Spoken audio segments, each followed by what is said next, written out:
문제달인 신의 손입니다. 공무원 한국사 핵심으로 강의 시작하겠습니다. 시대별 군사 제도요. 고구려의 중앙군은 오부군으로서 대모달과 말객이 지휘를 했고요.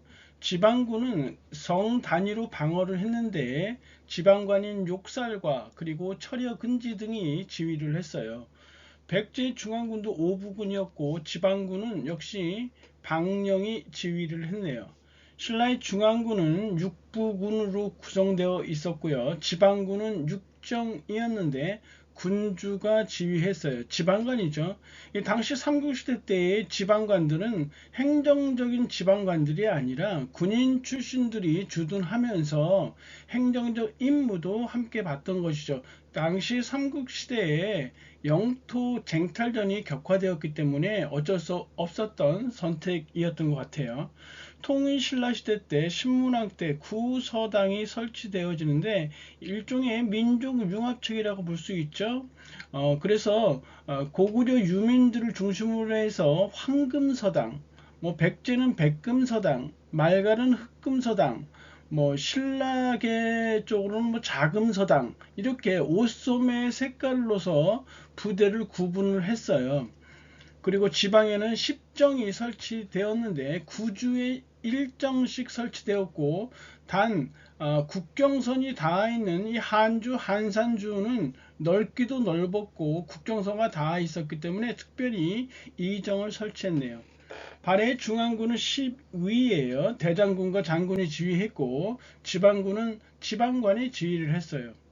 고려시대에 이르면 중앙군으로 2군 6위가 이렇게 등장하게 되는데 우리가 흔히 2군 6위, 2군 6위 이렇게 얘기를 하지만 6위가 먼저 설치되어지고 후에 2군이 설치되어지는 거예요. 아무튼 2군 6위는 직업 군인인 정호로 구성되어 있었고 직역이 세습됐어요. 군인전을 지급받았고요. 군적에 등록이 되어 있어요.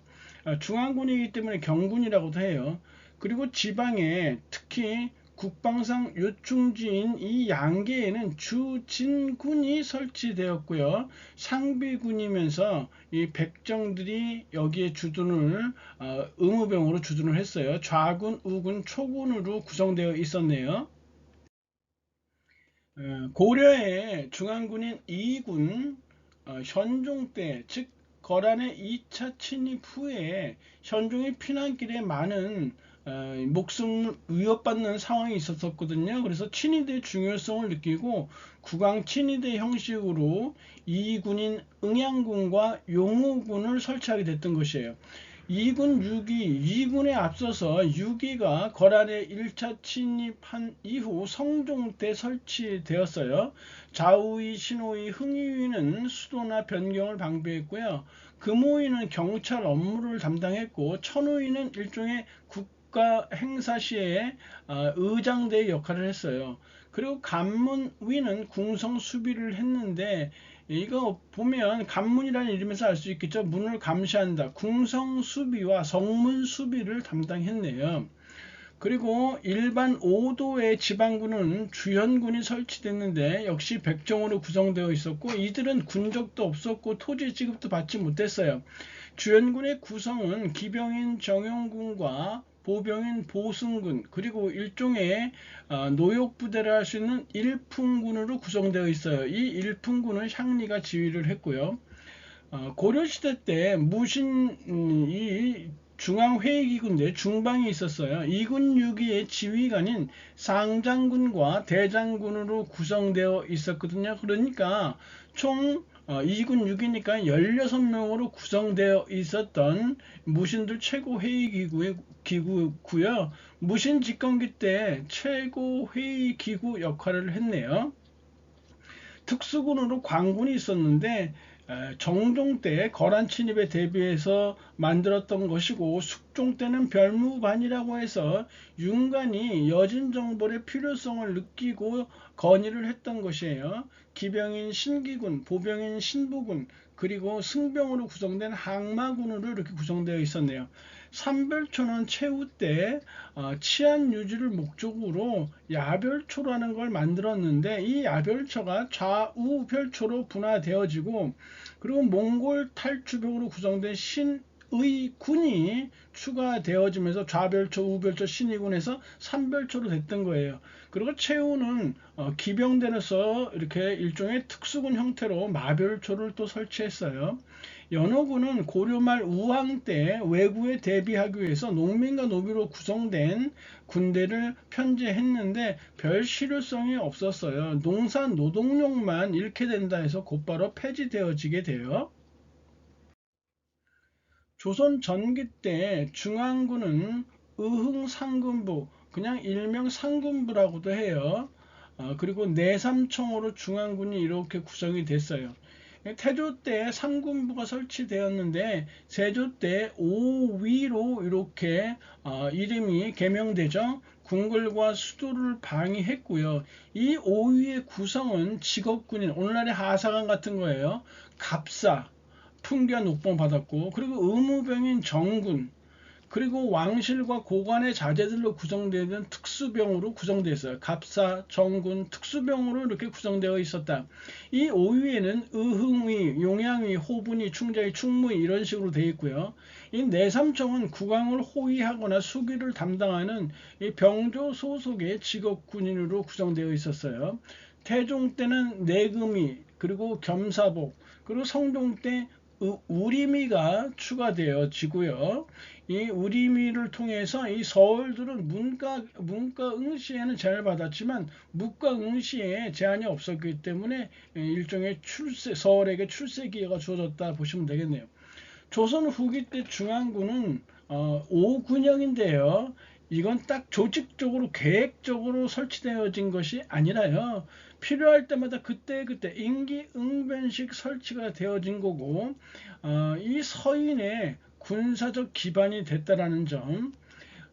조선 초의 의무병 양인 개병제가 이 5군형의 설치로 인해서 용병제와 모병제로 변화하게 됐던 것이죠. 5군형은 이렇게 5개의 군형인데요. 이 5군형 중에서 핵심 군형이 바로 훈련도감이에요. 임진왜란 중에 수도를 방위하기 위해서 포수와 사수, 살수로 구성된 삼수병으로 구성되어 있어요. 포수는 총 쏘는 사람, 사수는 활 쏘는 사람, 살수는 칼이나 창을 든 사람이죠. 이들은 장번 급료예요. 급료니까 월급을 받으면서 계속적으로 번을 쓰는 일종의 상비군이었다. 5군형 중에서 핵심 군이었었고, 이들의 비용을 대기 위해서 토지 1개월당 2.2두를 거두는 삼수미세가 시행됐어요. 어영청은 인조 즉위 후에 수도를 방위하기 위해서 설치된 건데 번상병이에요. 번갈아 이렇게 교대로 이렇게 근무를 하게 됐던 것이죠. 효종 때는 북벌을 이렇게 추진하기 위한 본용으로 활용됐고요. 총융청은 인조 때 역시 이관의 난을 계기로 해서 북한 산성과 경기 북부를 방어하기 위해 설치된 것이에요. 소고군 체제로 구성되어 있어요. 소고군이라는 것은 평상시에는 이 농사 짓는 일을 하다가 농한기 때 훈련하고 유사시 때는 군대로 동원되는 체제가 소고군 체제거든요. 소고군으로 구성되어 있었고, 이 경비는 자비부담이에요. 수호청은 인조 때 정묘호란 이후에 남한 산성을 방위하기 위해서 역시 소고군 체제고 자비부담이에요. 숙종 때 금위영이 설치되어지면서 5군형이 완성되어지는데 궁궐 수비와 번상병으로 구성되어 있었고요. 이를 통해서 5군형이 완성됐네요.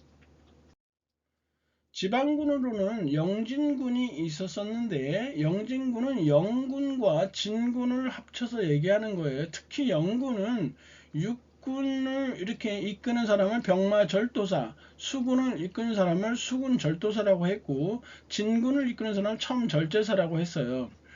지방군의 방어체제는 진관체조, 세조 때 진관체제로 이렇게 구성이 되어 있었거든요. 다시 말해서 각 지방 군사 요충지에 진관을 설치해서 지역 단위로 독자적인 방어를 하는 것이에요. 지휘는 지방의 수령이 했고요. 소규모 침입에 대비하기 위해 했던 것이죠. 그러다가 이 진관 체제가 재승 방략 체제로 바뀌게 돼요. 16세기 명종 때 유사시에 한 곳에 집결해서 방어하겠다는 얘기죠. 지휘는 중앙에서 파견된 고위 관리가 담당하고요. 대규모 침입에 대비하기 위해 했던 것이에요. 임진왜란 이후에 이 재승 방략 체제가 문제가 돼서 소고군 체제로 바뀌는데 결코 재승 방략 체제가 문제였다고 보여지지 않아요. 오히려 임진왜란 때 딱 맞춤한 그런 대규모 침입에 맞춤한 방어 체제가 사실은 재승 방략 체제거든요.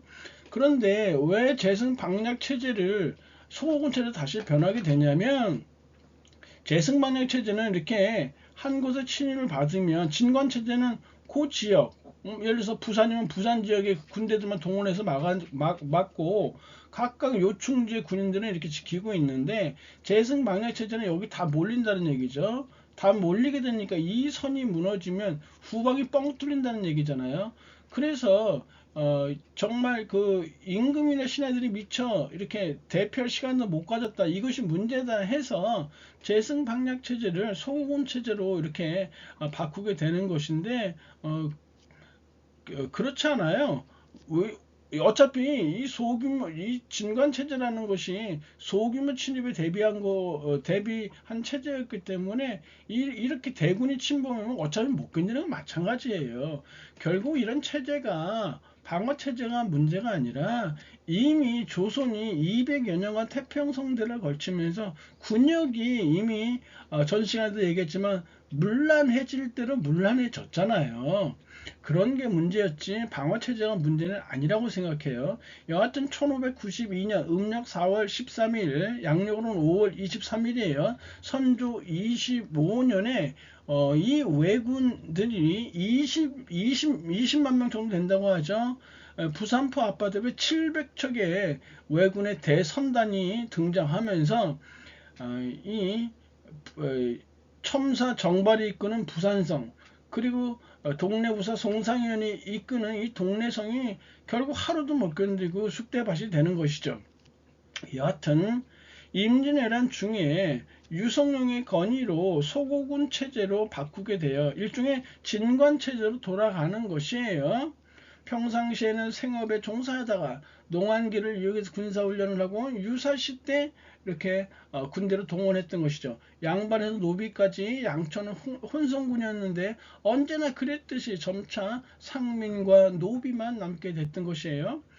잡색군이라는 게 있었는데 서리, 잡학인, 신랑, 역천인, 노비 등으로 구성되어 있어요. 유사시에만 동원되는 일종의 예비군 형태였다.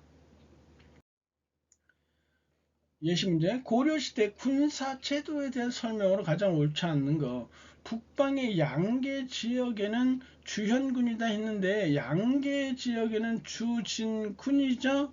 그리고 5도에 설치되어진 게 주현군이에요. 이건 5도에 설치되어진 거.